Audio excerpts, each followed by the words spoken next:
इस कार्यक्रम के पुण्यार्चक हैं श्री यशोदय तीर्थ क्षेत्र कमेटी एवं सकल दिगंबर जैन समाज मेहरौनी उत्तर प्रदेश। अध्यक्ष राजा चौधरी, महामंत्री राजेश मलैया, कोषाध्यक्ष मुकेश सर्राफ।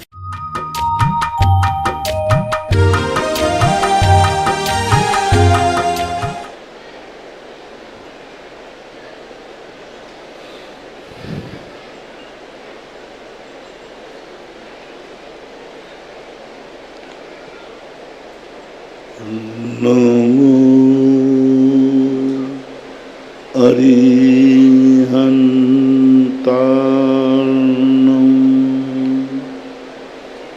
नमो सिद्धार्णं नमो आयर्यार्णं नमो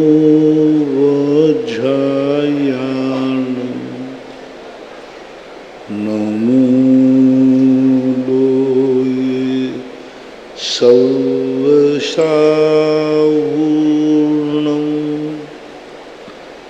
पंच परमेष्टि भगवान की जय। आचार्य श्री गुरुवर कुंद कुंद महाराज की जय। आचार्य श्री गुरुवर विद्यासागर महाराज की जय। परम पूजनी निर्यापक श्रमण मुनि श्री सुधा सागर जी महाराज की। परम पूज्य छुल्लक श्री गंभीर सागर जी महाराज की। सभी श्रोतागण एवं जिज्ञासु को श्री को नमस्ते करें। राजन जैन मेरठ से पूछते हैं, नमस्ते महाराज जी, नमोकार मंत्र की जाप या पाठ बिना चटाई या भूमि पर करना चाहिए? गुरुदेव, कर्मों की निर्जरा करने के लिए जाप किस प्रकार से करना चाहिए? और गुरुदेव, नमोकार मंत्र की जाप से निर्जरा और तप से निर्जरा होती, इन दोनों में अंतर क्या है? बैठने के लिए जो कुछ भी साधन मिले वो अच्छा है। वैसे लकड़ी का पाटा, चटाई ये अच्छे माने गए, क्योंकि इनमें हमारी जो कुचालक होते हैं, तो हम जो एनर्जी ग्रहण करते हैं वो जमीन के अंदर नहीं जाती। इसलिए लकड़ी की चटाई का प्रयोग यदि किया जाता है तो अच्छा है। कपड़े का भी, चटाई दरी आदि का भी प्रयोग किया जा सकता है, क्योंकि वह भी कुचालक होता है। जो बिजली के संचार करने में कारण नहीं बनता, ऐसी आसन श्रेष्ठ मानी गई। दूसरा, नमोकार मंत्र के निर्जरा के लिए करने के लिए वंदे तद्गुण लब्धे, पंच परमेष्टियों का जाप इसलिए देना कि मैं भी एक दिन इन जैसा पावन परमिष्टि बनूं। इस भाव से जब जाप किया जाता है तो वो निर्जरा का कारण बनता है। जाप से और तप से जो निर्जरा होती है, जाप की निर्जरा जो है, निर्जरा तो है लेकिन बंद भी है। तप में निर्जरा ही निर्जरा होती है। तप की निर्जरा पुनः बंधक नहीं होती, वह पूर्णता क्षय को प्राप्त होती है। और जाप की जो कर्मों की निर्जरा है वो पाप की निर्जरा तो कराता है लेकिन पुण्य का बंध करता है। पुण्य के बंध के कारण बनता है और पाप की निर्जरा कराता है। लेकिन तप जो है वो निर्जरा ही कराता है, वो बंद नहीं कराता है। वो बुरे कर्मों की निर्जरा करा करके मोक्ष मार्ग को आगे बढ़ाता है। वेदचंद जैन पत्रकार, पेंडवा रोड, छत्तीसगढ़ से पूछते हैं, कहते हैं अपनी भावना भेजी है उन्होंने। महाराज जी, आपके द्वारा प्रवर्तित आचार्य श्री माघ नंदीकृत शांति धारा के प्रभाव से अनेक असाध्य रोगों का उपचार हो रहा है, तो क्या महाराज जी हम शांति धारा को औषधि भी मान सकते हैं क्या? और महाराज जी दूसरा यह है कि आपकी उपाधि को न आप तो न किसी उपाधि को स्वीकार करते हैं और न सहमति देते हैं। अगर ये औषधि तो पूर्व काल से ही चली आ रही है, मगर संसार को इसका महत्व आपने समझाया। अतः महाराज जी, इस औषधि के शोधकर्ता तो आप ही हैं, आप पीएचडी होल्डर हैं, ये आपको डॉक्टरेट है। इस मान्यता के अनुसार जगत को मुनिपुंगा और सुधा सागर जी महाराज को डॉक्टर भी कहना चाहिए।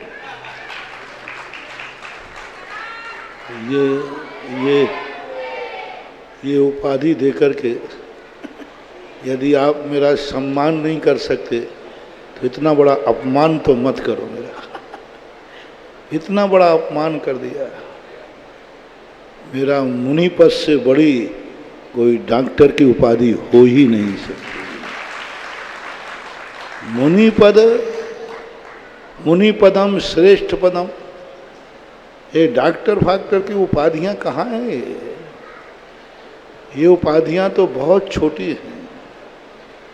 हमारे लिए सर्वश्रेष्ठ उपाधि पूज्य गुरुदेव से है मुनि पद की। डॉक्टर पद परमिष्टि में नहीं आता महानुभाव, साधु पद परमिष्टि में आता है। डॉक्टर पद मांगलिक नहीं है, साहू पद मंगल है, साहू मंगलम। डॉक्टर पद उत्तम नहीं है, साधु लोग उत्तमा। डॉक्टर की शरण में नहीं जाया जाता, साहू शरणम वव्वजामि। इसलिए मुझे मेरी जो उपाधि है यह सर्वश्रेष्ठ है। यही उपाधि मैंने स्वीकार की है और यही उपाधि से बड़ी, ये सब उपाधियों का कोई मतलब नहीं है। ये उपाधियां परिग्रह हैं और मुनि पद की जो उपाधि है ये परिग्रह नहीं है, ये परिग्रह को निराकरण करने वाले।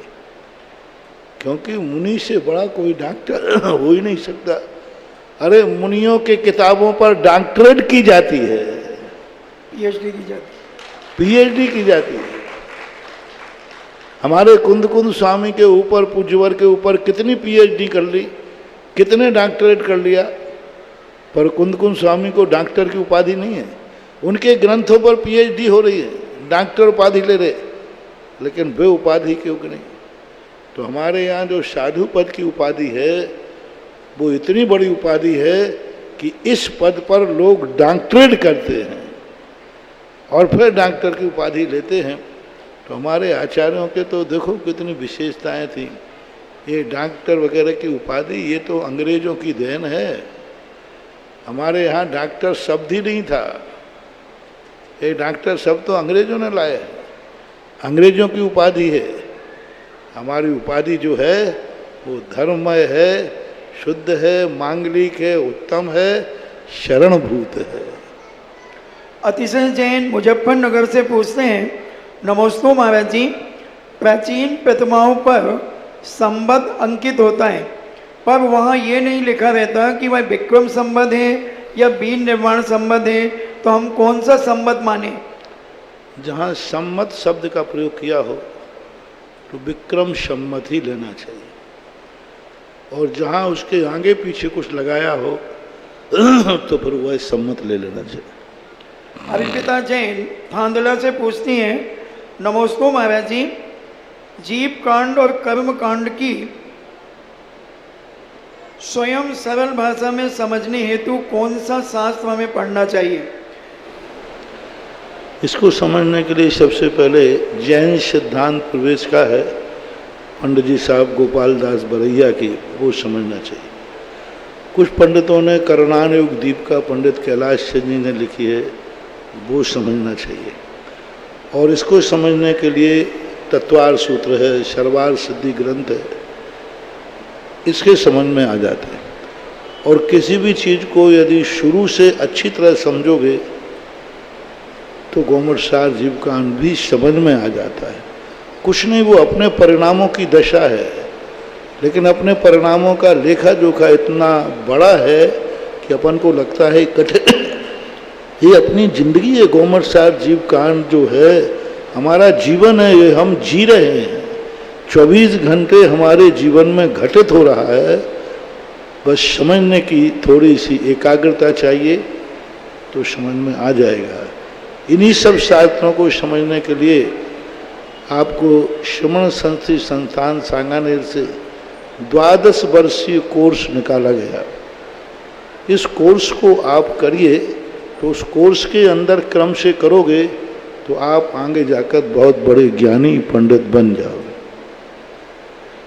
इंजीनियर पंकज पाटनी 12 राजस्थान से पूछते हैं, नमोस्तु महाराज जी, जैन धर्म में वास्तु और ज्योतिष का क्या महत्व है?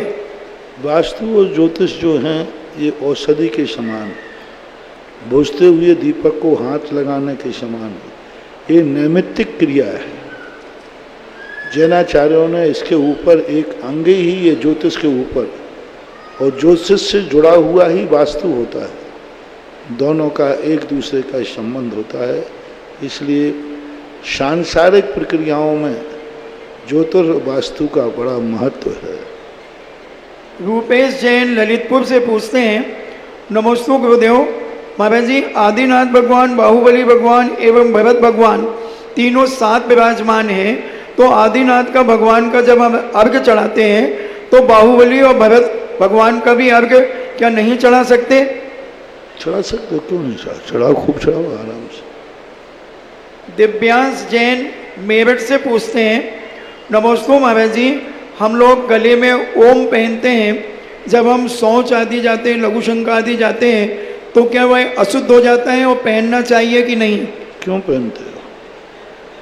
ये धार्मिक चीज़ों को पहनने का किसने प्रावधान किया? मुझे तो आज तक किसी शास्त्र में नहीं दिखा कि नवोकार मंत्र का कड़ा पहन लो, ओम की, ह्रीम की आदि की ये लॉकेट पहन लो। ये कहाँ है? कौन से शास्त्र में लिखे? कहीं है ही नहीं। तो इन सब को नहीं पहनना चाहिए, और न इनको पहनने के ये आभूषण नहीं है। ये एक ऐसे पूजनीय आराधनीय स्थल है जिनको गले में डाले लटका रहा है, कोई हाथ में पहने है, कोई कुछ कर रहा है, तो ये सब नहीं होना चाहिए। नंदिनी जैन मेरठ से पूछती हैं, नमोस्तु महाराज जी, हमारे नगर में सिद्ध चक्र मंडल विधान हो रहा है, तो जो जाप कराई जाती है तो केवल क्या पुरुषों की ही जाप काउंटिंग की जाती है कि जो इंद्राणी बनी होती है उनकी भी जाप काउंटिंग होती है? अब देखो, काउंटिंग में तो पुरुषों की ही की जाती है, क्योंकि आप लोगों की जाप का कोई भरोसा नहीं। तुम कितने अच्छे से जाप दे पाओगी, क्योंकि आपकी कुछ पर्यायगत ऐसी समस्याएं हैं जिनको मुझे कहने में मेरी मर्यादा है। श्रीमती माधवी जैन बनगांव से, दमोह से पूछती हैं, नमोस्तु महाराज जी, आपने प्रवचन में बताया था कि जो बहुत परिग्रह आरंभ करते हैं उन्हें चींटी बनना पड़ता है, परंतु चींटी बनने के बाद भी चींटी बहुत परिग्रह करती है, तो महाराज जी वह कहाँ, कौन सी पर्याय में जन्म लेगी? चींटी से फिर धोखे पेड़ बन जाओगे, एक इंद्री में चले जाओगे, और ज़्यादा है तो सीधे दुर्गति आदि को प्राप्त हो जाता है। तो ये तो पर्याय है। एक चींटी का उदाहरण दिया था, चींटी ही बनते हैं सो बात नहीं। आज सुबह का प्रवचन सुन लीजिए, उसमें कितनी बड़ी बात आप लोगों को कही कि उपदेश कर्म का बंध सबसे ज़्यादा उनको होता है जो सबसे ज़्यादा अच्छे लोग होते हैं, जो सबसे ज़्यादा ऊंचाई पर होते हैं, जिनकी इज्जत ज़्यादा होती है, जिनकी साधना ज़्यादा होती है, जिसकी सज्जनता ज़्यादा होती है। जो अच्छे लोग होते हैं वे यदि चूक करते हैं तो कर्मबंध ज़्यादा होता है। बुरे लोग चूक करते हैं, बुरे लोगों का कर्मबंध कम होता है। काले कपड़े पर दाग बहुत मुश्किल से दिखता है और सफ़ेद कपड़े का दाग दूर से ही दिख जाता है। इसलिए आज प्रातः काल का प्रवचन था, जो जितना बड़ा है, जैनियों को गलत काम करने पर सबसे ज़्यादा कर्म का बंध होता है। जैनी गुटखा शराब खाएगा पिएगा तो उसको सबसे ज़्यादा कर्म का बंध होगा, क्योंकि वो बहुत अच्छा इंसान है, अच्छा कुल है, अच्छी जाति है। तो अच्छे व्यक्ति को सबसे ज़्यादा खतरा है। ऊंचाई पे चलने वाले को ज़्यादा खतरा है, नीचे चलने वाला गिर भी जाएगा तो ज़्यादा खतरा नहीं है, लेकिन ऊंचाई वाला गिरेगा तो। इसलिए जैनियों की जो व्यवस्थाएं हैं वो एक आदर्श हैं, उस आदर्शता में कमी नहीं आना चाहिए। Yashwant Singhai, retired GFC officer, Lalitpur. तीर्थ चक्रवर्ती परम पूज्य गुरुदेव के पावन चरणों में बारंबार नमोस्तु। महाराज जी, जैन आगम के अनुसार अमीर और गरीब की परिभाषा क्या है? क्योंकि सामाजिक जीवन में जिनके पास बहुत अधिक धन वैभव होता है तो उन्हें लोग अमीर समझते हैं। लोक व्यवहार में तो अमीर वही है जिस समय उसको जो वस्तु चाहिए वह वस्तु उसके पास उपलब्ध है। धन दौलत से ही अमीर माना जाता है। और पारमार्थिक दृष्टि से अमीर वह है जो कि सबसे ज़्यादा अपने आप में स्वाभिमान, स्वय आलम्बन है, पर के आलम्बन से रहित होता है, वह अमीर माना जाता है। जैसे साधु जिनके पास कुछ नहीं है फिर भी वे सब कुछ पाते हैं, जिनके पास कुछ नहीं है उनके सामने भी झुकती हैं वो शक्तियाँ जिनके पास सब कुछ है, वे अमीर माने जाते हैं। और तीसरा अमीर वो है मन चंगा तो बस, जो प्रसन्न है वो सबसे बड़ा अमीर।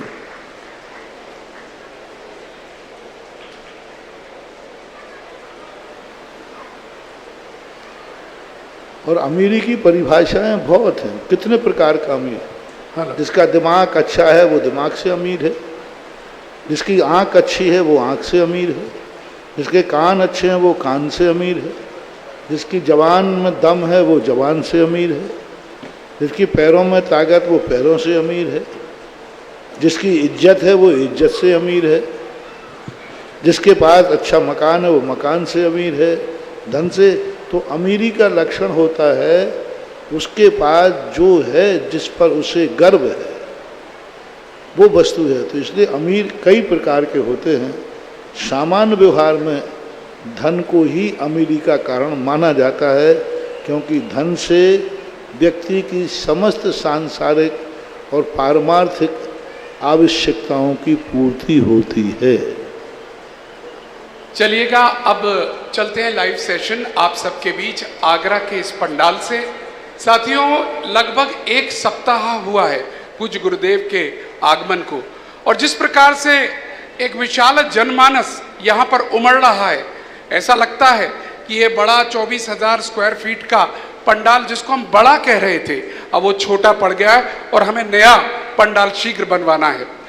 तो बस आइएगा, इसी तरह से रुचिपूर्वक इस कार्यक्रम से जुड़ते रहिएगा।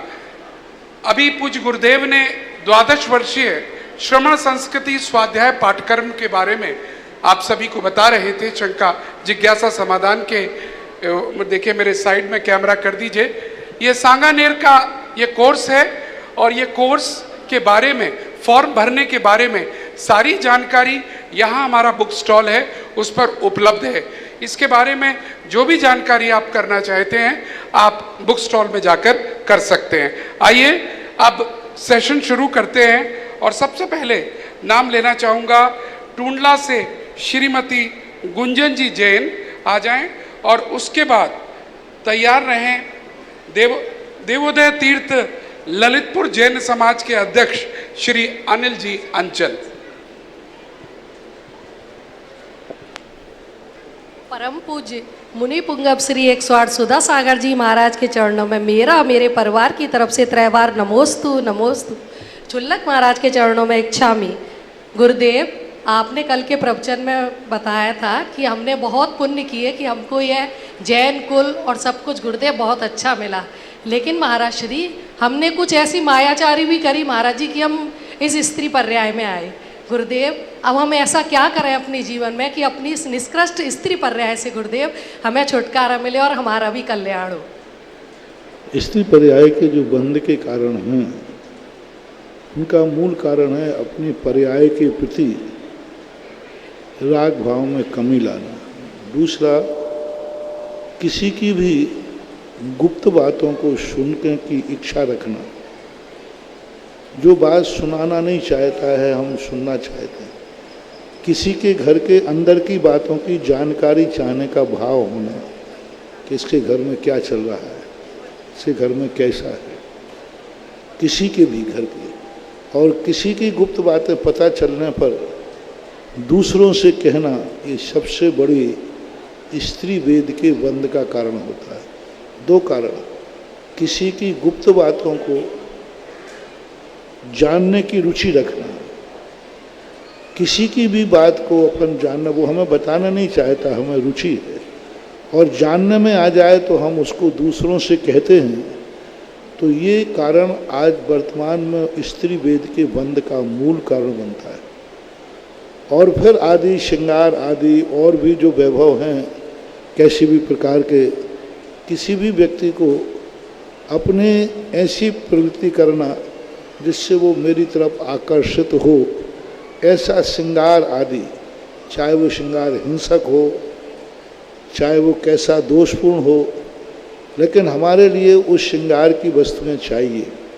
जैसे प्रसाधन के साधन हैं, प्रसाधन के साधनों को बिना सोचे विचारे वो हिंसक है कि नहीं, अच्छा है कि नहीं, तो भी अपन उसका आप लोग उपयोग करते हैं, तो उस समय स्त्री वेद के बंध का कारण बनता है।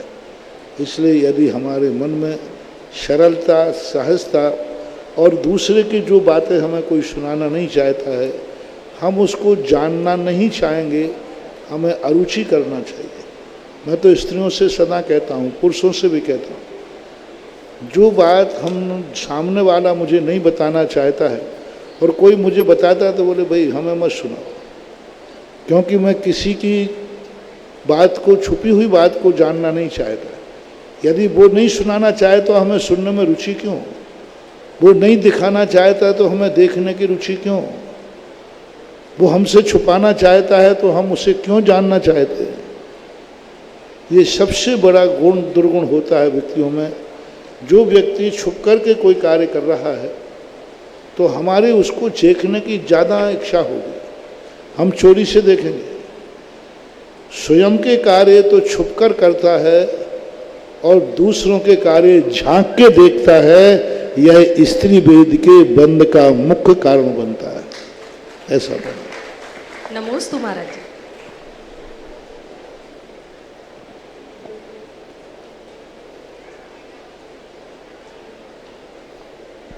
हेलो हेलो मित्रों, अगर पूज्य गुरुदेव के पद चिन्हों को देखना है तो सबसे पहले देवगढ़ तीर्थ से प्रारंभ कीजिएगा, और जिसको आज पूज्य गुरुदेव के आशीर्वाद से देवोदय तीर्थ बोलते हैं। और वहां पर जब आप पुरातत्व को देखेंगे और उस पुरातत्व को किस प्रकार से संचित किया गया है, संग्रहित किया गया है पूज्य गुरुदेव के द्वारा, ये देखकर आश्चर्यचकित हो जाएंगे। और ये कड़ी अगर इसके बाद आगे बढ़ेंगे, पूरे राजस्थान में सबसे पहले सांगानेर में आप जाएंगे तो आश्चर्यचकित हो जाएंगे। पूरी कहानी बढ़ती चली जाएगी और circle is round, goal circle है, लौटकर वो कहानी वापस ललितपुर में आती है। और ललितपुर में वहां पर बनता है अभिनंदन तीर्थ। और अगर जिन्होंने भी देखा हो उस तीर्थ को देखकर, ठीक 6 माह पहले मुझे याद पड़ता है जब मैं उस तीर्थ के वैभव को देख रहा था तो आदरणीय प्रदीप जी पीएनसी को वहीं से फोन करके कह रहा था, भाई साहब किसी भी तरह गुरुदेव को बुला लो, अगर कोशिश कर सकते हो। जब ललितपुर में इतना विशाल तीर्थ बन सकता है तो आगरा में क्यों नहीं बन सकता, एमडी जैन में क्यों नहीं बन सकता, हरि पर्वत में क्यों नहीं बन सकता। हमारी सोच से ऊपर है वो सब कुछ। और आज हमारे बीच में देवोदय तीर्थ के अध्यक्ष और ललितपुर जैन समाज के अध्यक्ष श्री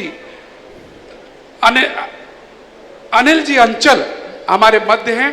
अपना प्रश्न वो आगे लाए। जगत पूज तीर्थ चक्रवर्ती निर्यापक श्रमण मुनि पुंगव सुधा सागर जी महाराज के चरणों में देवोदय क्षेत्र देवगढ़, शांतोदय क्षेत्र, सतोदय तीर्थ क्षेत्र, अभिनंदनोदय तीर्थ क्षेत्र और सकल जैन समाज ललितपुर की कोटसा नमोस्तु नमोस्तु छुल्लक जी के चरणों में इक्षामी और अंचल परिवार की नमोस्तु। महाराज श्री, बिल्कुल सूना लग रहा है जब से आप ललितपुर से आए हैं। हम लोग बहुत इंतज़ार में हैं कि आपके चरण पुनः ललितपुर पढ़ें। मेरा एक जिज्ञासा है महाराज जी, नवोकार महामंत्र में 5 पद होते हैं, 5 परमेष्ठियों का जिनमें पूजन किया गया है, नमन किया गया है। महाराज जी, उसमें एक आप भी परमेष्ठी हैं, क्या स्वयमेव को नमस्कार करना श्रेणी में आएगा कि नहीं महाराज जी? बहुत अच्छा प्रश्न है। पहली बात तो मनोज बाबू ने कहा कि ललितपुर एक अभिनंदन तीर्थ बन गया, आगरा क्यों नहीं बन सकता, और वहाँ से इन्होंने फोन किया। दूसरे की थाली देख करके मन तो ललचता है, लेकिन ललितपुर वालों की जो जठराग्नि थी कि मुझ जैसे गरिष्ठ को पचा लिया। आगरा वालों को मुझे लगता है कहीं गरिष्ठ में दस्त नहीं लग जाए। कभी कभी क्या होता है, पानी मिला दूध पीते पीते किसी दिन यदि बिना पानी का दूध मिल जाए तो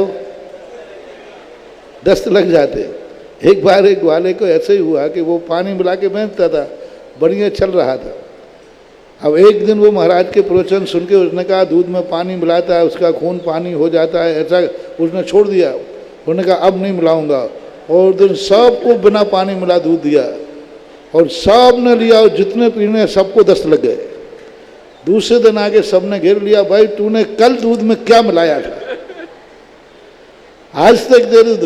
बोले साहब मैं हर साल हर दिन मिलाता था, बस कल ही नहीं मिलाया। बोले झूठ बोलता। तो बस सबकी जठराग्नि तेज करो। किसी गरिष्ठ और वरिष्ठ संस्कार और संस्कृति को चाहने के लिए जठराग्नि इतनी तेज हो जाए, इतनी तेज हो जाए तो कोई चीज़ असंभव नहीं है। कोई भी चीज़ तो सब कुछ हो सकता है। और बस जठराग्नि बढ़ाइए मनोज बाबू, आप इनको हवा बाण हार्डी खिलाओ, लवस बाण का चूर्ण खिलाओ, कैसे करके इनकी जठराग्नि बढ़ाओ, फिर भोजन की गरिष्ठता का आनंद बहुत है, जिसकी आज आगरा में बैठ करके तुम ललितपुर की बात कर रहे हो। रही बात अंचल जी की कि ललितपुर बहुत सूना लग रहा है, लेकिन आगरा में बहुत आनंद आ रहा है। जय हो।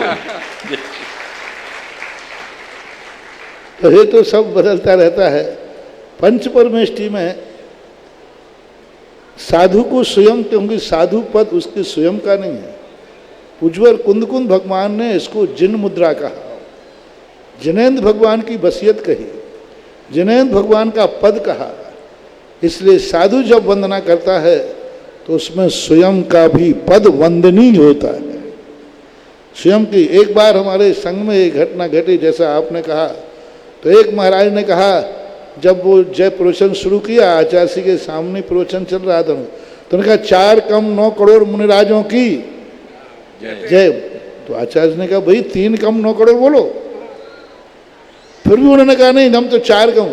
तो आचार्य ने भाई 4 कम क्यों बोल रहे हो? बोले मैं अपनी जय कैसे बोलूं, एक मैं भी तो हूं। तो आचार्य ने कहा कि पहली बात तुमने 9 करोड़ में अपने आप को गिन कैसे लिया। दूसरी बात है, ये जो पद है ये मोक्ष मार्ग है। रत्नत्रय चाहे स्वयं के पास हो चाहे दूसरे के पास हो, रत्नत्रय सदा से वंदनीय है, पूजनीय है, अर्चनीय है, वो किसी के पास हो। क्योंकि रत्नत्रय जो है, ये जो भेष है, जिन मुद्रा कहा इसे। कौन सी मुद्रा कहा? जिन मुद्रा कहा। तो जिन मुद्रा तो स्वयं मुनिराज को भी इस मुद्रा की वंदना करना पड़ती है, करते। हाँ, एकत्र जिन रूप धरा, जिनेन्द्र भगवान के रूप को तुमने धारण किया है। अब ये बात अलग है कि व्यवहार में हम ऐसे नहीं करते। व्यवहार बाकी निश्चय की अपेक्षा से स्वयं भी गुण कहीं भी किसी रूप में हो, स्वयं की भी वंदना होती है। हमें भी 3 कम 9 करोड़ मुनिराज को जय बोलना पड़ेगी, हमें भी नमो लोये सभ्य श्रावणम कहना पड़ेगा, आचार्य को भी नमो आईडियाणम कहना पड़ेगा, भले वो स्वयं आचार्य हैं, क्योंकि यह पद एक मोक्ष मार्ग का पद है, यह पद एक उपकारी पद है, यह पद सारे जगत का कल्याणकारी पद है, इसलिए नमोस्तु महाराज। और अगले वक्ता के रूप में सुशील जैन नोएडा को मैं आवाज दे रहा हूं। और उससे पहले मैं बता दूं कि आज आहार दान के उपलक्ष्य में श्री सत्येंद्र कुमार जी, योगेंद्र कुमार जी, शैलेंद्र कुमार जी, यतीन्द्र कुमार जी सीए छिपीटोला परिवार ने एक भक्ति कलश और लिया है। पहले ले चुके थे, ये दूसरा भक्ति कलश है। जरा जोरदार तालियां। पहले चतुर्मास का लिया हुआ है और अब भक्ति कलश यहां पर लिया है। जी प्रश्न। मुनि पुंगव श्री सुधा सागर जी महाराज की। मैं सेक्टर 50 नोएडा मेरे परिवार की ओर से महाराज श्री के चरणों में नमोस्तु नमोस्तु नमोस्तु। महाराज जी, हमारी जिज्ञासा है, हम सोनागिर जी गए थे और वहाँ पर भगवान चंद्र प्रभु का समोशरण 17 बार आया, इसका क्या रहस्य है? इसमें हमारी जिज्ञासा को शांत करें। नमोस्तु महाराज जी। 17 बार समोषण आया, ऐसा उल्लेख हमने कहीं पढ़ा नहीं, आगम में कहीं मुझे ऐसा देखने में नहीं आया। सोनागिर में चंद्रपुर भगवान का समोषण आया, यह भी हमें किसी प्राचीन इतिहास में, शास्त्रों में देखने को नहीं मिला। एक किंवदंती तो है, किंवदंती तो सुनी है, वर्षों पहले सुनी, बहुत सालों से सुनते आए, लेकिन मैंने शास्त्रों में कहीं खोजा कि चंद्रपुर भगवान का समोषण सोनागिर आया है, ऐसा मुझे कोई इतिहास, कोई जैनाचार्यों के कथन में, उल्लेख में नहीं आया। वर्तमान में कुछ हिंदीकारों ने इस बात का उल्लेख किया है, लेकिन ये आगम सिद्ध है कि वहाँ नंगानंग कुमार आदि 3.5 करोड़, 3.5 नहीं है शायद, 5.5 करोड़, 5.5 करोड़ मुनिराजों ने मोक्ष प्राप्त किया, तो सिद्ध क्षेत्र तो पक्का है, ये तो आगम सम्मत है। नंग अनंग कुमार आदि 5.5 करोड़ मुनिराजों ने मोक्ष प्राप्त किया, इसलिए उस भूमि का, उस पहाड़ का कण कण वंदनीय है, कण कण पूजनीय है, कण कण सिद्ध क्षेत्र है। तो सिद्ध क्षेत्र तो अपने आप में है ही, बस चंद्रप्रभु समोषण की जो ऐतिहासिक बात है वो मुझे कहीं मिली नहीं देखने के लिए, इतने ही मैं कहूँगा। नमोस्तु महाराज जी, नमोस्तु महाराज जी, नमोस्तु। सेक्टर 50 नोएडा, बहुत ही सुंदर जिनालय आप लोगों ने वहां बना रखा है और बड़ी प्रसन्नता है। आप सबको यहाँ देखकर आते रहिएगा इसी प्रकार, और पूरी समाज को यहाँ लाते रहिएगा, पूरे 5 माह बराबर इसी तरीके से आइएगा। अगला प्रश्न के लिए मैं आवाज दे रहा हूं अरुणा जी जैन टूंडला, और उसके पश्चात तैयार रहे विद्वान पंडित जी महावीर जैन दिल्ली।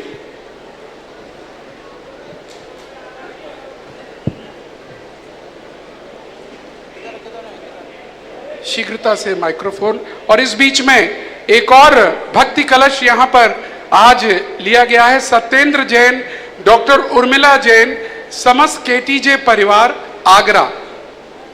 हाँ, निरापक मुनि पुंगम सुधा सागर महाराज जी के चरणों में नमोस्तु नमोस्तु नमोस्तु। मेरे परिवार की ओर से नमोस्तु। ऐलक महाराज जी के चरणों में इच्छामि इच्छामि इच्छामि। महाराज जी, मेरा एक प्रश्न है, जैसे किसी के घर में कोई गमी हो जाती है तो इंसान दूसरे के यहाँ गमी में जा सकता है या नहीं? और दूसरा प्रश्न ये है, जब हम आस्का लेते हैं जिनवर की, तो हम आरती की आस्का कैसे लें? आस्का लेते हैं तो जिनवर की पूजा करके श्री जिनवर की आस्का लेते हैं, तो हम आरती की कैसे आस्का लें? पहली बात तो जो है कि गम यदि है, गमी है, तो गमी में क्वालिटी देखी जाती है, किसके यहाँ कौन मरा है, किसका महत्व ज़्यादा है, किसका संबंध ज़्यादा है, उसमें घर में उसका पद क्या था, तो उसके अनुसार बैठने जाया जाता है। मान लीजिए तुम्हारे यहाँ कोई मरण को प्राप्त हुआ, चाचा भतीजे में कोई मरण को प्राप्त हुआ और किसी घर का जाकर के मूल मुखिया ही मर गया है और कोई ऐसे केस में मरा है, तो फिर व्यक्ति वह जो घर में यहाँ मरण है सामान, यहाँ एक स्वयं मौत मरी है कोई व्यक्ति, पूरी उम्र जी करके मरा है कोई व्यक्ति, वृद्ध अवस्था में घर में मरा है, वो सामान्य गमी है। और तुम्हारे दूसरे रिश्तेदार के यहाँ कोई एक्सीडेंटल केस हुआ, कोई जवान मर गया, कोई मूल व्यक्ति मर गया, तो फिर यह गम भूल करके उस गम में शामिल हो जाना चाहिए, क्योंकि वहाँ वो ट्रेजडी गलत बहुत खतरनाक हुई है। तो सूतक में दूसरे के यहाँ बैठने में कोई बाधा नहीं है, क्वालिटी देखी जाएगी किस क्वालिटी का गम है, तुम्हारा गम ज़्यादा है या उसका गम ज़्यादा है। जिसका गम ज़्यादा होगा उसके यहाँ गमी में भी बैठने जाना पड़ेगा, अर्थी में भी जाना पड़ेगा, चाहे भले ही तुम अपने परिवार की अर्थी दादा दादी की वृद्ध की जला के आए हो और तुम्हारे ही कुटुंब में, तुम्हारे ही किसी रिश्तेदार में, नगर में ही सही कोई ऐसी आकस्मिक जवान मौत हुई है, तो अपने घर की अर्थी से लौट करके उसकी अर्थी में जाके शामिल होना ये नैतिकता है। क्योंकि तुम्हारी अर्थी की मौत तो साज थी, लेकिन वो मूर्ति की दुर्घटना है, पड़ोसी की भी हो, नगर की किसी की भी हो, तो गमी की क्वालिटी देख करके जिसकी क्वालिटी गम की बड़ी होगी वो कम का गमी वाला व्यक्ति, उसके यहाँ जाने में कोई बाधा नहीं है, ऐसा सोचना चाहिए। हाँ जी, पंडित महावीर जी शास्त्री दिल्ली। गुरु जी वो आरती का और बता दीजिए, आरती की आशा आरती की आशा नहीं होती, एक नजराना टाइप का होता है, यूं कर करके जो कर लेते हैं वही। हे भगवान, जैसा ये दीपक अंधेरे को मिटा रहा है, ऐसे ही मेरा भी अज्ञान अंधेरा मिटे, इस भावना से उसको अपन आप लोग श्रोधार्य कर लेते हैं। नमोस्तु गुरुदेव। और पंडित जी के बाद तैयार रहे शशि जैन हिस्सार, हरियाणा। गुरुवर के चरणों में नमोस्तु, छुल्लक जी के चरणों में इच्छामि। गुरुवर, मेरा एक समाधान चाहिए कि आजकल अक्सर देखा जाता है विद्वान लोग, प्रतिष्ठाचार्य लोग नंगे से सारी क्रियाएं कराते हैं, कलावा बांधते नहीं, साथ की गद्दी पे भी नंगे सिर बैठते, जबकि आप कहते हैं कि नंगे सिर दर्शन भी नहीं करने चाहिए और कोई भी क्रियाएं नंगे सिर नहीं करनी चाहिए, बगैर कलावे के नहीं करनी चाहिए। क्या इसका समाधान गुरुवर? दो प्रकार के एक भेष होते हैं। कलावा तो बांधना ही चाहिए, कलावा बांधे बिना कोई भी चीज का संकल्प नहीं होता। शास्त्रीय प्रमाण है इसमें कि जब भी कोई कार्यक्रम किया जाए तो कलावा कहो या रक्षा सूत्र कहो, हाथ में जो बांधते हैं ये बांधना ही चाहिए, क्योंकि वही हमारे संकल्प की शक्ति है। ये बात अलग है कि अनुष्ठान खत्म होने के बाद जब हवन हो जाता है तो फिर उस समय कलावा को उतार देते हैं तो कोई बाधा नहीं, क्योंकि वो कलावा एक संकल्प था। तो कलावा बांधना जरूरी है, बांधना चाहिए, स्वयं पंडित को भी बांधना चाहिए, स्वयं दूसरों को भी बांधना चाहिए, संकल्पित होना चाहिए कि मैं 5 दिन तक ये विधान कराऊंगा। फिर भी यदि पंडित नहीं बांधता है तो जो पात्र हैं उनको तो बांधना ही चाहिए।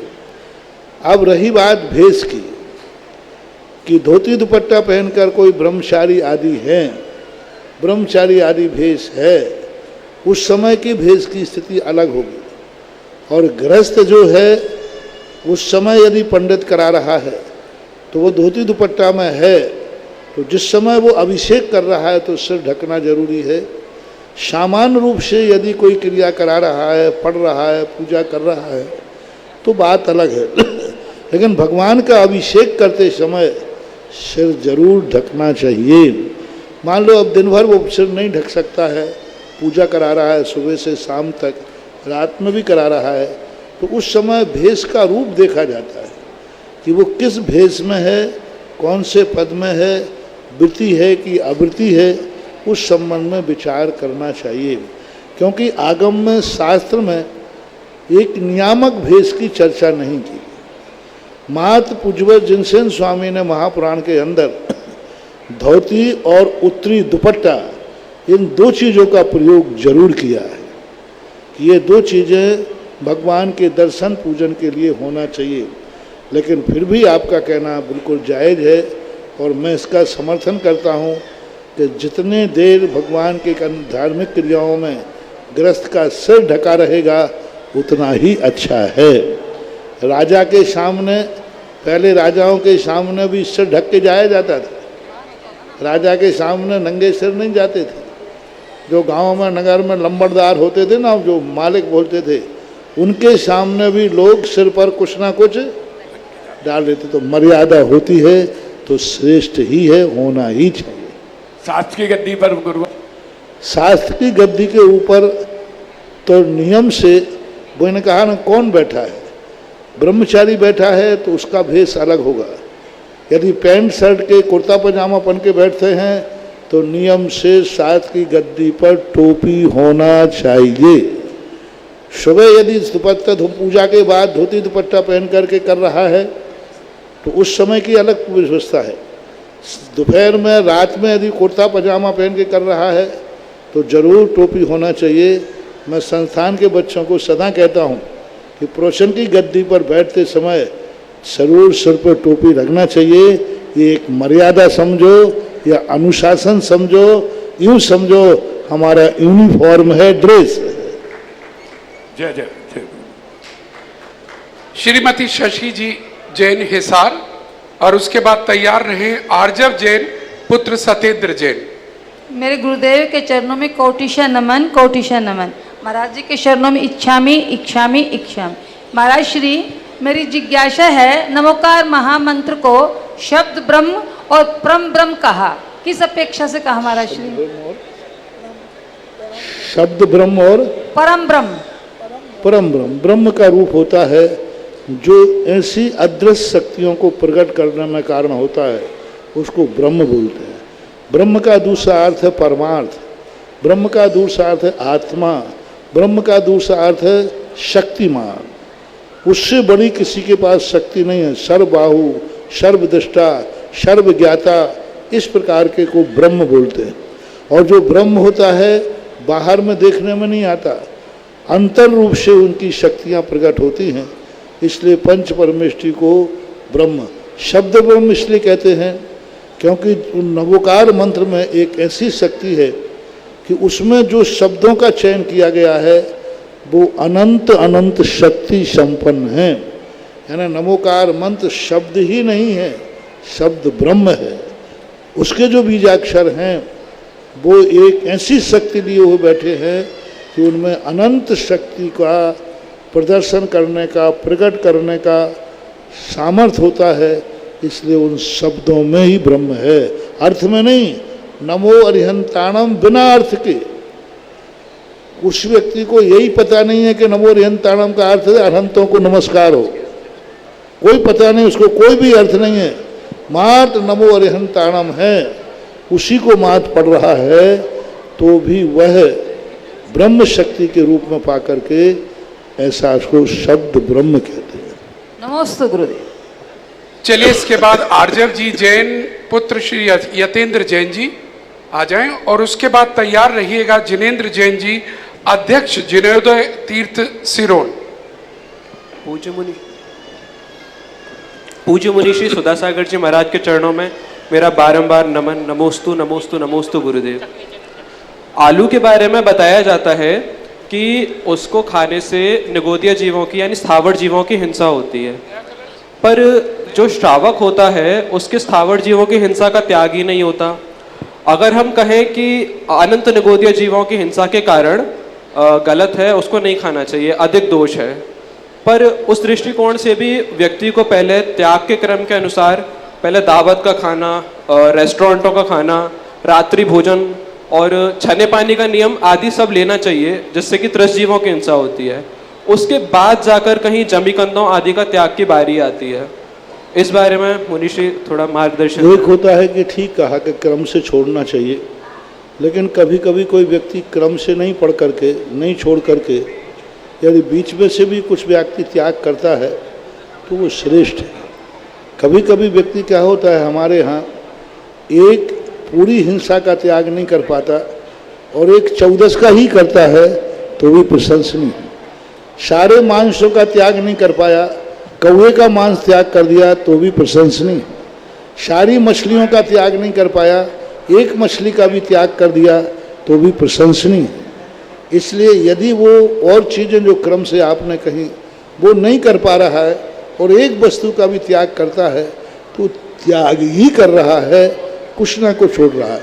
दूसरी बात, आलू की जो हिंसा है, ग्रस्त को स्थावर हिंसा का त्याग नहीं है, लेकिन ये भी तो कहा है त्रिस हिंसा को त्याग वृथा थावर न सहारे।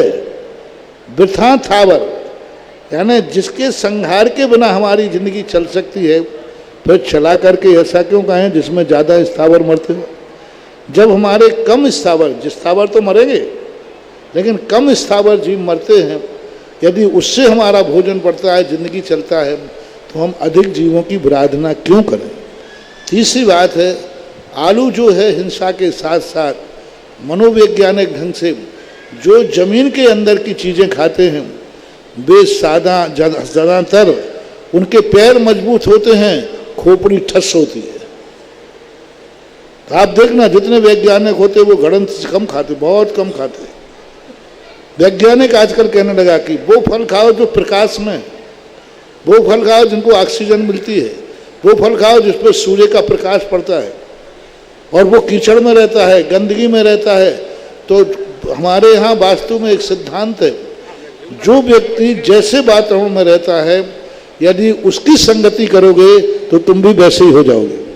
आलू चूंकि कीचड़ में रहता है, दलदल में रहता है और यूं लग जाता है बिना उसके पुरुषार्थ के, तो तुम्हारी जिंदगी भी दलदल में होगी, अंधकार में होगी, कीचड़ में होगी, बुद्धि तो होगी ही नहीं, अकेले मजदूर बनने लायक पैर मजबूत जरूर होंगे।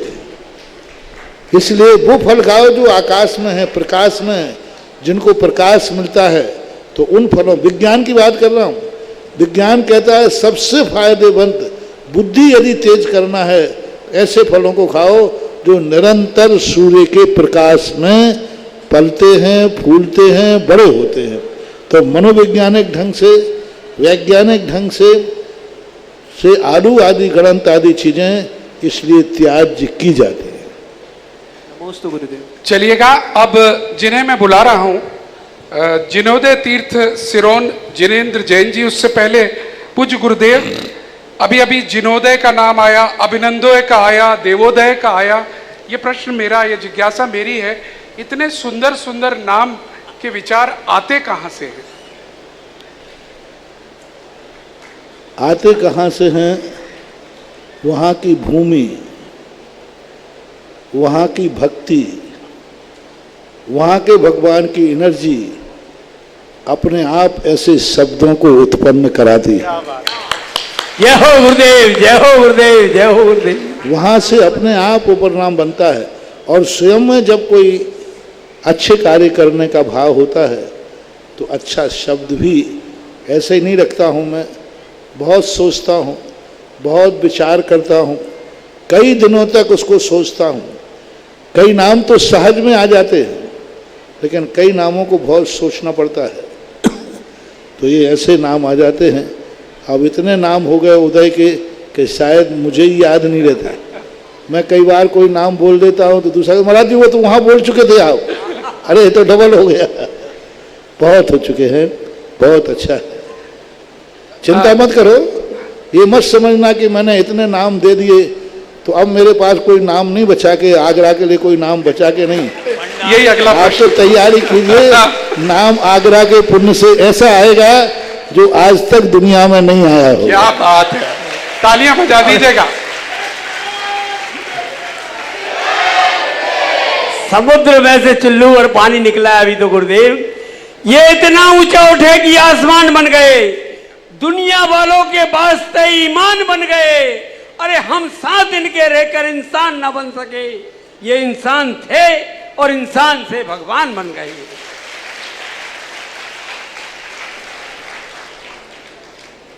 जिनोदय तीर्थ क्षेत्र की भी बात हुई, मुझे याद आ गया, एक ऐसी आंधी आई थी सिरोंज में हमारे जिनोदय तीर्थ क्षेत्र पर, जब पूज्य गुरुदेव अपने गुरु की चरण वंदना के लिए जा रहे थे, मात्र 10 दिन का अल्प समय मिला था सिरोंज के लिए, और 10 दिन में एक इतिहास रचा गया सिरोंज के अंदर।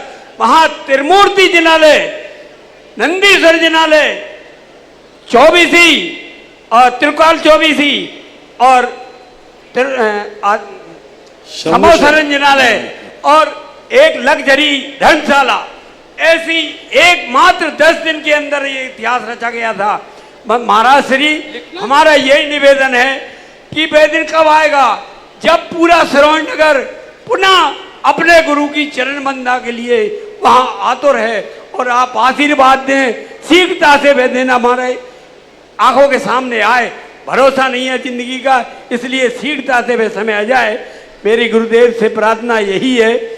हे गुरुदेव, एक प्रश्न मेरे मन में आ रहा बहुत दिन से कि कुंडली में मांगलिक दोष होता है, मंगल होता है, उसे मांगलिक कुंडली कहलाती है। और ऐसी मांगलिक कुंडली में शादी करने से क्या दुष्परिणाम होते हैं?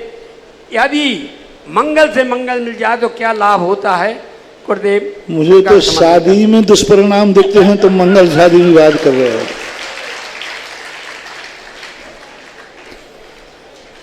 मांगल जो है ये अलग विषय है। मांगलिक का रूप बनता है तो ऐसा कहते हैं कि यदि काना व्यक्ति ठीक नहीं होता, लेकिन बताते हैं काने को काना मिल जाए तो महान शुभ होता है, माइनस माइनस प्लस। यदि अब काना व्यक्ति निकल जाए तो आप लोग अशुभ मानते हो, लेकिन काने व्यक्ति को काना मिल जाए तो उसके लिए बहुत शुभ होता है। इसलिए मांगलिक को यदि मांगलिक मिल जाए तो बहुत मजे से जिंदगी निकलती है, तो ऐसा माना जाता है। ऐसे ही माना जाता है शनिवार को 14, शनि को लोग थोड़ा गौण मानते हैं, 14 और 9वीं तिथि रिक्ता मानी जाती है। ये दोनों मिल जाएं तो सर्वार सिद्धि योग बन जाता है। इसलिए ऐसा लोग व्यवहार में है। इस पर ज़्यादा मेरा कोई विशेष, मेरी इसमें ज़्यादा रुचि नहीं है, ना अध्ययन के रूप में है।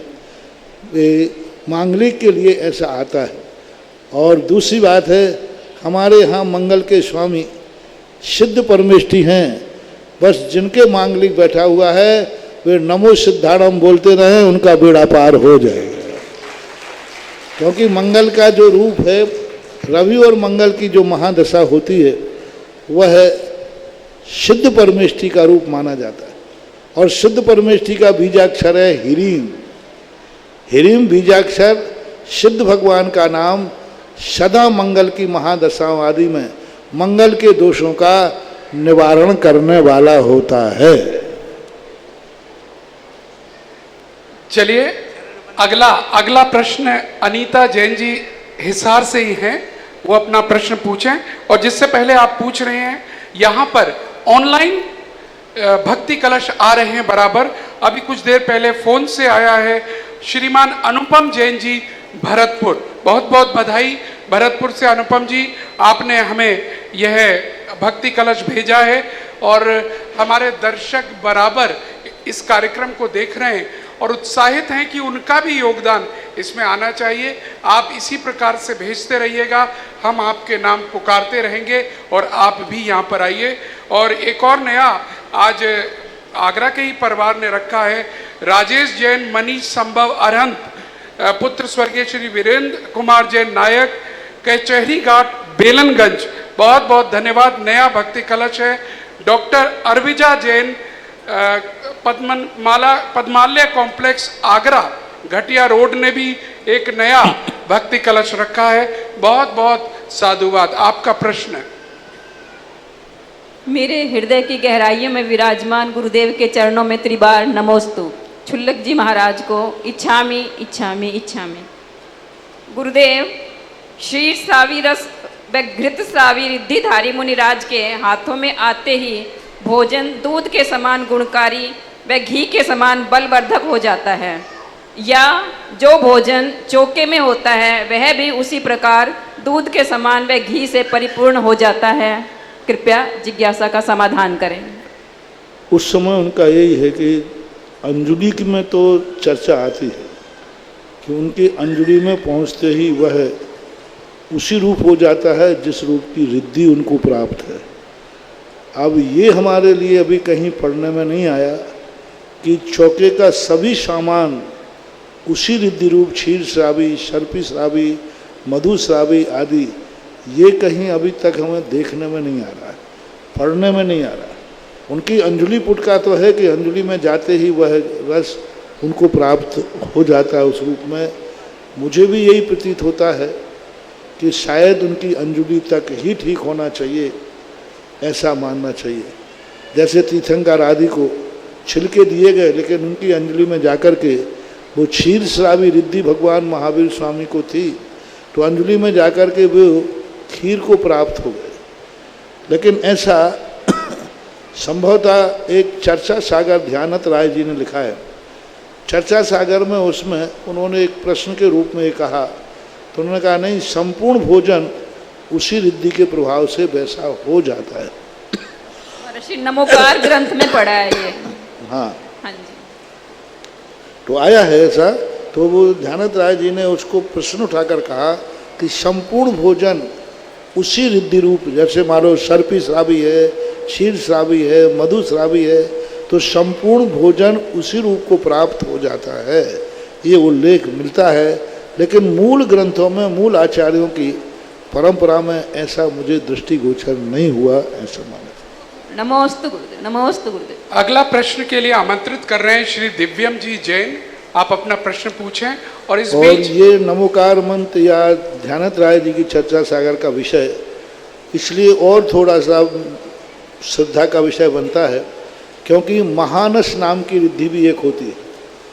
महानस नाम की रिद्धि में मुनि महाराज की अंजलि का ही नहीं है, संपूर्ण भोजन इतना बड़ा हो जाता है कि वह भोजन थोड़ा सा भी इतना बड़ा कि चक्रवर्ती की कटक भी जीव जाए तो भी वह कटक के लिए बाद भी भोजन बचा रहता है। तो महानस नाम की रिद्धि में रसोई का पूरा भोजन वृद्धि को प्राप्त हो जाता है। महालय नाम की रिद्धि में पूरा महल इतना बड़ा हो जाता है, छोटा सा स्थान में असंख्यात जीव बैठ सकते हैं। तो इस रिद्धि से उन रिद्धियों पर यदि अपन प्रतिबिंब डालते हैं तो लगता है कि रसोई का संपूर्ण भोजन होना चाहिए। चलिए, जिससे पहले दिव्यम जी आप पूछें, मैं अनुरोध करूंगा जिनके भी नाम कलश में लिए हैं अगर वो स्थापित करना चाहें और हों तो आ जाएं। अगला नाम कलश स्थापित करने के लिए श्री मुन्ना लाल जी, शैलू जी, मोहित राव का, जयपुर हाउस कॉलोनी, आगरा, कृपया करके आकर अपना कलश यहाँ पर स्थापित करें। श्री नरेश लोहाड़िया हजारीबाग का कलश भी उनके प्रतिनिधि यहाँ पर आकर स्थापित करें। प्रश्न पूछिएगा। आचार्य मुनीषी सुधासागर जी महाराज के चरणों में त्रैबार नमोस्तु नमोस्तु नमोस्तु। चुल्लक जी के चरणों में त्रैबार इच्छामी इच्छामी इच्छामी। महाराज श्री, ये वर्षा के समय में जो आटा मसाले आदि की मर्यादा होती है वो घंटों के हिसाब से गिनी जाती है या दिन के हिसाब से? जैसे आज शाम 5 बजे पीसे हुए पदार्थ की मर्यादा तीसरे दिन के 5 बजे खत्म होगी या परसों ही खत्म हो जाएगी? मुहूर्त के हिसाब से चलती है हमारे, यानी घंटों के हिसाब से। दिन से कोई मतलब नहीं, रात से मतलब नहीं, घंटों। जैसे आपने शाम को दूध को गर्म किया, शाम का दूध आपने धोया 4 बजे, तो वो दूसरे दिन 4 बजे तक गर्म करने के बाद मर्यादा मानी जाएगी। घंटों से गिनना चाहिए, दिन रात से कोई मतलब नहीं, घंटे से। नमस्ते महाराज। चलिए, अगला प्रश्न के लिए मैं बुला रहा हूं ममता जी बाकलीवाल, आप तैयार रहें। इस बीच दिल्ली जैन समाज के अध्यक्ष श्रीमान चक्रेश जैन जी के सुपौत्र अतिशय जी यहाँ पर आकर श्रीफल अर्पण करना चाह रहे हैं, परिवार के साथ आइएगा। और चक्रेश जी स्वयं में एक हस्ताक्षर हैं दिल्ली के, और हम उनसे अनुरोध करेंगे अतिशय जी से कि अपने दादाजी के साथ सब दिल्ली की पंचायत को यहाँ पर लेकर आए, बहुत अच्छा लगेगा। ममता जी बाकलीवाल। नमोस्तु महाराज जी, इच्छामी चुल्लक जी। मेरा प्रश्न ये है कि हमें आयु बंद हो गया है, ये हम कैसे पहचानें और उसके लक्षण क्या है? हमारे ज्ञान का विषय आयु बंद हमारे ज्ञान का विषय नहीं है। पूज्यवर नेमीचंद महाराज ने गोमर सार के अंदर एक संकेत दिया है कि यदि नरक आयु का बंध हो गया है त्रियंश आयु का बंध हो गया है, मनुष्य आयु का बंध हो गया है, तो उसको कोई भी नियम लेने का भाव नहीं होगा, व्रत लेने का भाव नहीं होगा। उससे कहो कि भाई आप ये चीज़ नहीं करते हैं तो आप ये नियम ले, बोले नियम नहीं लूँगा। तो नियम नहीं लेने का जो भाव आ रहा है उससे अनुमान लगाया जाता है कहीं इसको ये नरक आयु आदि का बंध हो गया होगा, तभी ये नियम नहीं ले रहा है। ये संकेत पूज्यवर नेमीचंद महाराज ने दिया गोमरसार में, लेकिन स्पष्ट रूप से साक्षात हम अपने ज्ञान का विषय नहीं बना सकते ऐसा। नमोस्तु गुरुवर। और अगला प्रश्न श्री सुनील जी शास्त्री सांगानेर, श्री सुनील जी शास्त्री सांगानेर, और उसके बाद तैयार रहें आरती जैन आगरा।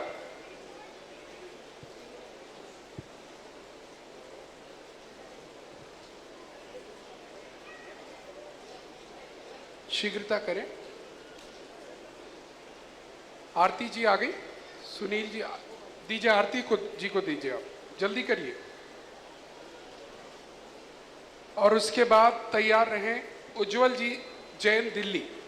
गुरुवर के चरणों में कोटिशय नमन, शुल्लक जी के चरणों में इच्छामि गुरुवर, इच्छामि गुरुवर, इच्छामि गुरुवर। भगवान, मेरा प्रश्न है कि जैसे हम रसोई में भोजन बनाते हैं तो स्तुति वगैरह का गान करते हैं, तो क्या मंत्रोच्चार जाप आदि का उच्चारण भी कर सकते हैं क्या? जाप का उच्चारण नहीं करना, वो जाप नहीं माना जाए। नमोकार मंत्र पढ़ सकते हैं जी, लेकिन मनोकार मंत्र का जाप नहीं। पढ़ना अलग चीज़ है और जपना अलग चीज़ है। जैसे कहा पवित्रा पवित्रो वा सुस्तो दुस्तो पिवा ध्यायेत पंच नमस्कारम सब पापप प्रणश्यते। नमोकार मंत्र का ध्यान कहीं भी करो, शुद्धि अशुद्धि पूर्वक करो। मान लीजिए आप बाथरूम में गए हैं, उसी समय आपको तकलीफ हो गई कोई भी, तो उस समय वो नमोकार मंत्र पढ़ेगा, ध्यान करेगा, लेकिन जाप नहीं कर सकते। जाप अनुष्ठान की कोटि में आएगा। सामान्य रूप से उच्चारण करो, सामान्य रूप से पढ़ो, लेकिन जाप की कोटि नहीं आएगा। नमोकार मंत्र सामान्य पढ़ सकते। नमोस्तु गुरुदेव, नमोस्तु। मुनिषी के चरणों में मेरे नमोस्तु नमोस्तु नमोस्तु। छुल्लक जी के चरणों में इच्छामि इच्छामि इच्छामि। महर्षि, मेरा नाम उज्जवल जैन ढपरिया है और मैं दिल्ली से आया हूँ। महर्षि, मेरा प्रश्न ये है, जब कोई इंसान अपने जीवन में बहुत धर्म दान और पुण्य करता है और गरीब लोगों की सहायता भी करता है, फिर भी उसके जीवन में संकट आए, तो उस परिस्थिति में उसे क्या करना चाहिए जिससे कि उसके संकट जल्दी से जल्दी टल जाए और उसका अच्छे समय आ जाए? वो संकट क्यों आते हैं? हम भली जितना धर्म कर रहे हैं उतना शायद हमारा धर्म अतीत में किए हुए पाप कर्म के सामने कम है। क्योंकि कोई व्यक्ति ने कहा कि महाराज जी हम बहुत कमाते हैं और अच्छा धंधा चल रहा है, बहुत बढ़िया धंधा चल रहा है, लेकिन पैसे की बचत नहीं होती। इनकम भी अच्छी हो रही है, धंधा भी बहुत अच्छा चल रहा है, लेकिन पैसा की बरकत नहीं हो रही। अरे मैंने कहा ये तो बड़ी बात। तो कहीं महाराज कहीं ऊपरी बाधा तो नहीं है? मैंने कहा कमाई अच्छी हो रही, धंधा अच्छा चल रहा है, फिर भी पैसे की बरकत नहीं हो रही। मैंने कहा पैसा जाता कहाँ है? बोले ब्याज में। क्योंकि पहले कर्जा इतना ले रखा है कि आज की कमाई ब्याज में ही चली जाती है। बस यही दशा होती है कि पूर्व में व्यक्ति इतने पाप कर चुकता है कि वर्तमान में जो धर्म कर रहा है वो पुण्य उसके ब्याज में चला जाता है। इसलिए संकट ज्यों का त्यों बना रहता है। अब इतनी कमाई हो कि ब्याज के साथ साथ मूल भी चुकाने की ताकत हो तो ही हो सकता है, नहीं तो बेटा ब्याज चुकाते रहो, चलने दो काम। महाराज श्री, एक प्रश्न और है, क्या हम लड़कों को पद्मावती माता जी का अभिषेक करना चाहिए? अब ज्यादा झगड़े वाली बातें मत पूछ बेटा, अभी बाहर सब चल जाएगा। भगवान का अभिषेक होता है, इन देवी देवताओं के अभिषेक हमारे जैन आगम में नहीं कहे गए। अब करते हैं, उनके संबंध में ज़्यादा टीका टिप्पणी करना व्यर्थ है, क्योंकि जो करते हैं वो मानने वाले नहीं हैं और जो नहीं करते हैं वे करने वाले नहीं हैं। क्या बात। इसलिए ये ऐसी परंपराएं बन गई हैं कि इन मधुमक्खियों को जितना छेड़ो उतनी ही। बस आगम की ये परंपरा पूछो तो आगम की परंपरा उनके लिए कोई शास्त्र में, किसी भी आगम में कहीं भी उनकी अभिषेक, पूजन, आरती का कोई भी उल्लेख जैनागम में नहीं है, मूल आचार्यों के उसमें। और एक कलश डॉक्टर उर्विता जैन जी स्थापित करेंगी। और साथ में आपको बता दें, आगामी 23 जुलाई को विद्याधर से विद्यासागर, अगर आपने ये पुस्तक ना पढ़ी हो तो आप पढ़िएगा, बुक स्टॉल से लीजिएगा। परम पूज्य गुरुदेव आचार्य श्री की जीवनी, उसको पढ़िएगा और उस पर प्रश्नोत्तर जो यहाँ पर माला 23 तारीख को होगी, उसके उत्तर आपको लिखने होंगे। उत्तर तो लिखेंगे, लेकिन जब उस पुस्तिका को पढ़ेंगे आपको आनंद आ जाएगा। किस प्रकार से पीलू तोता आगे बढ़ता गया, किस प्रकार से उसके जीवन में छोटे छोटे परिवर्तन होते गए और एक दिन विद्याधर विद्यासागर बन गया। वो सारी कहानी उसमें आपको पढ़ने को मिलेगी और ऐसे रोमांचक क्षण मिलेंगे। अवश्य पढ़िएगा। और उसके बाद हमारी इस प्रतियोगिता में जो पूज्य छुल्लक जी के निर्देशन में आयोजित होगी। और एक बात आज हमने प्रातः से नहीं कही आपके मध्य, आज पूज्य छुल्लक जी का केश लुंचन हुआ है, जरा तालियां बजाइएगा। कहते हैं मुनि जीवन का सबसे बड़ा एग्जाम बार बार आता है तो वो केश लुंचन होता है। और वो हर 3 माह में, जैसे हम देते हैं हर 3 माह में एग्जाम स्कूल में, ऐसे ही मुनिराज भी देते हैं। छुल्लक जी भी उसी पद की ओर बढ़ रहे हैं, वो भी देते हैं। चलिए आज का ये सेशन यही क्लोज करते हैं क्योंकि समय हो चुका है और बरसात कहती है कि हम नहीं थमेंगे और आप कहते हैं कि हम नहीं जाएंगे, लेकिन जाना सबको है। रात्रि कह रही है, अब सब अपने अपने स्थान की ओर बढ़ने चाहिए। आरती का समय है। कौन सौभाग्यशाली होगा जो आज आरती करेगा। मात्र 11,000 रुपए में नाम करिएगा। जिस परिवार का नाम यहाँ पर आएगा उसको मौका मिलेगा मंच पर आकर आरती करने का। 11,000 रुपए मात्र में शीघ्रता करिएगा। जिनके भी भाव हो रहे हो, जिस परिवार के भी भाव हो रहे हो, शीघ्रता से हाथ उठा दीजिएगा और अपने परिवार को यहाँ पर लेकर आइएगा। मुख्य आरती कर्ता बनकर यहाँ आरती करिएगा, शीघ्र करिएगा। हाँ, कौन आ रहे हैं? आइएगा, नाम दीजिएगा। एक नाम आ गया मुझ पर, 2 नाम और चाहिए 11,000 के। जी क्या बात है अंचल जी, भाई साहब दूसरा नाम भी आ गया। और अनिल जी अंचल, और तीसरा एक नाम और चाहिए आप में से जिनके भी भाव हो। क्या बात है, जल्दी आइए, नाम मुझे बताइए। शुक्र, ठीक है, आ जाइएगा, शीघ्रता से आइए। हाँ, और बिल्कुल दिगंबर जैन पंचायत अध्यक्ष ललितपुर। और जो आज गुरुदेव ने कही है वो बात यहाँ सिद्ध हो गई तो मैं वहां जाकर श्रीफल चढ़ाऊंगा अभिनंदन नाथ भगवान के द्वारे, क्योंकि वही विचार आया था कि गुरुदेव हमारे यहाँ क्यों नहीं आते। और कहा भी किसको मुझे नहीं मालूम था, आने वाले हैं प्रदीप जी को, और वो मुख्य जजमान प्रदीप जी बने हैं इस कार्यक्रम के। हो सकता है बहुत बड़ा आगरा के लिए कुछ होने वाला हो। साथियों, जाप करो भगवान शांतिनाथ का, इच्छा शक्ति जगाओ अपनी और हमारी कि हम कुछ ऐसा कर पाए कि इतिहास हमें धन्यवाद दे, इतिहास गुरुदेव को याद करे कि कभी आगरा में एक संत आए थे और उन संत के सानिध्य में एक कुछ कार्यक्रम हुआ था। बोली लिए हाँ, आइए अनूप कुमार, अभिषेक कुमार जी जैन इटावा। क्या बात है, इटावा की धार्मिक नगरी के लोग भी यहाँ आए हैं। आ जाएं, आरती दीजिएगा पूरा परिवार। हमारे अनिल जी अंचल और ललितपुर से जो भी पधारे हो, अनिल जी कह रहे हैं मेरे साथ आ जाइए। और तीसरा परिवार, वो कौन थी महिलाएं, कौन है तीसरी जो बोली ली है, आ जाएं। हाँ, फर्स्ट बोली वो रही, चलिए। हाँ, एक बोली और लिए, ये रही। आओ बहन, नाम लिखा दो। श्रीमान अमरनाथ जी जैन कहाँ के हैं? आगरा। आइए बेटा, आइए, आपका परिवार के जो भी होने ले आइए। बाकी हम सब नीचे से करेंगे और इनके परिवार के लोग ऊपर आ जाएं, धीरे से आराम से आ जाएं और बीच में मत खड़े होइए। हमारे कैमरे को दर्शन कराने दीजिए सबके, और नीचे वालों को भी दर्शन।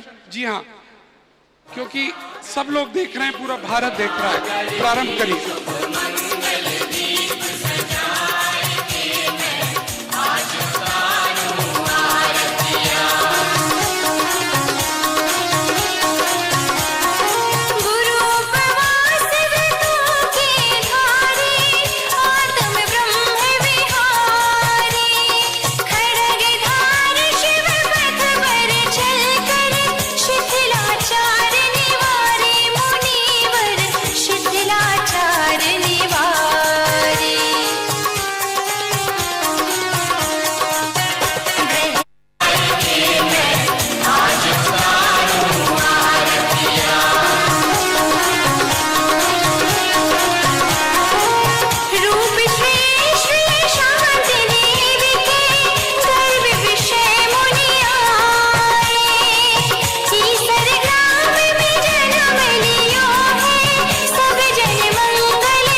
इस कार्यक्रम के पुण्यार्चक थे श्री यशोदय तीर्थ क्षेत्र कमेटी एवं सकल दिगंबर जैन समाज, मेहरौनी, उत्तर प्रदेश। अध्यक्ष राजा चौधरी, महामंत्री राजेश मलैया, कोषाध्यक्ष मुकेश सर्राफ।